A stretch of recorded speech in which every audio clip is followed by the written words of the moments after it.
तर मित्रांनो नमस्कार.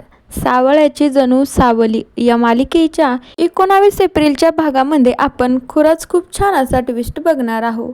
इकडं मात्र आता सारंग रतनच्या बायकोला न्याय मिळवून देण्यासाठीच त्याच्या घरी आलेला असतो. रतनची बायको देखील सारंग सोबत येत असते.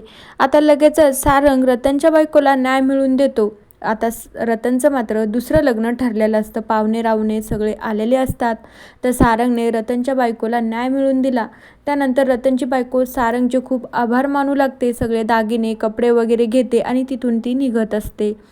तर आता तेवढ्या वेळामध्ये रतन मात्र सारंगवर खूप चिडलेला असतो. आलेले सगळे पाहुणे सगळे रिटर्न जात असतात. त्यामुळे आता रतनला तर सारंगचा खूप राग येत असतो. आता त्यानंतर मात्र सारंग म्हणू लागतो की चला बाबा, मोडलेली लग्न बघून ना मला माझ्या लग्नाची आठवण येते, पण असो थोडी ना मला सावली भेटणार आहे, जर भेटली तर चांगलंच होईल.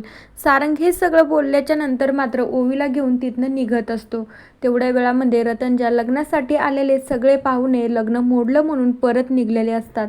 पाहुण्याच्या मधूनच मात्र अबीर देखील तिथनं निघत असतो. तर लगेच तिकडनं सावली येते. सावलीने जेव्हा अबीरला बघितलं, सावलीला तर अबीरला बघून खूप आनंद होत असतो. आणि मग त्यानंतर सावली पळत येते आणि अबीरला मिठी देखील मारते. तिला खूप आनंद होत असतो. तेवढ्या वेळामध्ये सावली अबीरला मिठी मारते. त्याला विचारत असते, बाळा काय झालं, कुठे होतास तू, मी खूप घाबरून गेले होते. मला असं वाटलं होतं की त्या रतनने परत काय तुला किडनॅप केलं, त्याच्याकडे घेऊन ठेवलं, त्यामुळे मी तुला शोधत शोधत इकडं आले. आता तेवढ्या वेळामध्ये सावली आणि अबीर जेव्हा एकमेकांशी बोलत असतात तेवढ्या वेळामध्ये सारंग देखील ओवीला घेऊन तिथनं जात असतो.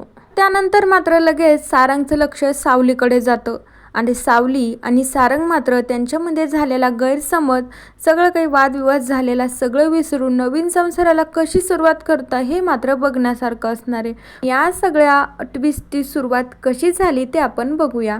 आता त्यानंतर मात्र इकडं अबीर सारंगला घेऊन आणि ओवीला घेऊन त्या रतनच्या घरी जात असतो.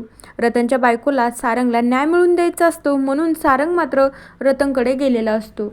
रतन म्हणू लागतो, काय रे, तू तर माझ्या ओळखीचं नाही, डायरेक्टली माझ्या घरात कसं काय आला? बघतोय ना माझं आज लग्न आहे, सगळे पाहुणे रावणे आले आहेत आणि तू कशासाठी आला आहे? सारंगने त्याला साफ सांगितलेलं असतं की माझा काही जुना हिशोब चुकता करायचा आहे म्हणून मी तुझ्याकडे आलो आहे. तर आता रतन वरती असतो. तर तेवढ्या वेळामध्ये अबीर म्हणतो, अरे खाली ये, बघ मी कोणाला घेऊन आलोय तुझ्याकडं, तुझी ओळख करून देतो. अबीर मात्र ओळख करून देतो आणि तिथनं निघून जातो. त्यानंतर मात्र सारंगने रतनच्या बायकोला न्याय मिळवून दिलेला असतो. तिचे कपडे दागिने सगळं काही रतन तिला देऊन टाकतो. ती पण बिचारी तिथनं निघून जाते.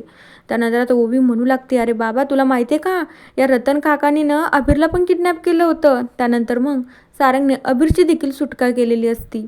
आता दुसरीकडे सारंगला मात्र सतत त्या मोनिकाचा फोन येत असतो. मोनिकाचा फोन 1-2 वेळेस आल्याच्या नंतर सारंग तर काय रिसीव करत नाही. त्यानंतर परत एकदा मोनिकाचा व्हिडिओ कॉल येतो. मोनिकाचा व्हिडिओ कॉल आल्याच्या नंतर सारंग म्हणू लागतो, काय गं, कशासाठी फोन केला होता आणि काय एवढं अर्जंटली काम आहे, सतत मला कॉल करतेस? त्यानंतर मोनिका असं दाखवत असते की अरे सारंग, तू ओवीला घेऊन घरातून बाहेर पडल्या, घरी आम्हाला काही सांगितलं नाही, आम्हाला काळजी वाटत होती तुझ्यावाली, म्हणून मी तुला कॉल केला. मी साधा कॉल केला पण तू रिसीव केला नाही म्हणून मी व्हिडिओ कॉल केला तुला. त्यानंतर सारंग म्हणू लागतो, हो हो, मी माझ्या ओवीला घेऊन आलो होतो, काम झालं की बघतो मी घरी येण्यासाठी. त्यानंतर आता मोनिका अशी काळजी दाखवत असती की म्हणू लागते, अरे सारंग, जेव्हापासून ओवीला तू घरातून घेऊन गेलाय ना, घर कसं सुनं झालंय, आम्हाला अजिबात करमत नाहीये. मग त्यानंतर मोनिका मात्र कशी काळजी दाखवून ओवीला सुद्धा बोलत असते. त्यानंतर आता लगेचच मोनिका म्हणू लागते, काय रे सारंग, घरी कधी येणार आहेस?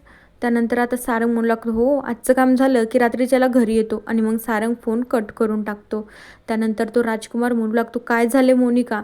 त्यानंतर आता मोनिका सांगू लागते, बघ तो ना रात्रीपर्यंत घरी येणार आहे, आपल्याकडं ना आजचा वेळ आहे, आजचा म्हणजेच आपल्याकडं आजचा पूर्ण दिवस आहे. सारंग रात्री घरी येणार आहे, आपल्याला काय करायचं ना, आपले सगळे कामं व्यवस्थित होऊन जातात सारंग घरी येईपर्यंत. त्यानंतर राजकुमार आणि मोनिकाचा असाच प्लॅन झालेला असतो. आता त्यांचा नेमकं प्लॅन काय आहे येणाऱ्या एपिसोडमध्ये आपण नक्की बघूया. सारंग आणि सावली सगळे काही गैरसमज विसरून येणारा संसार कसा करतात ते पण बघण्यासारखं असणार आहे. तोपर्यंत या मालिकेच्या पुढील भागांच्या अपडेट्ससाठी आपल्या चॅनलला नक्की सबस्क्राईब करा. So bye.